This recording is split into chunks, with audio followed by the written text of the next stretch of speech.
What's the meaning of console?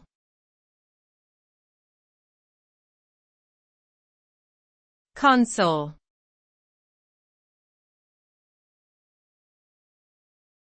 Console.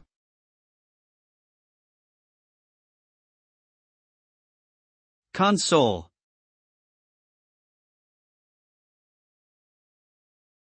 Console.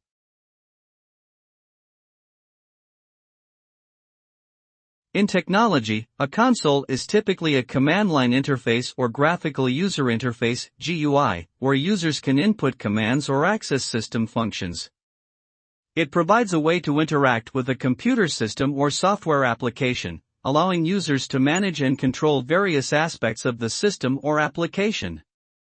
Consoles are commonly used by system administrators and developers to perform tasks such as managing networks, configuring servers, troubleshooting issues, and running scripts.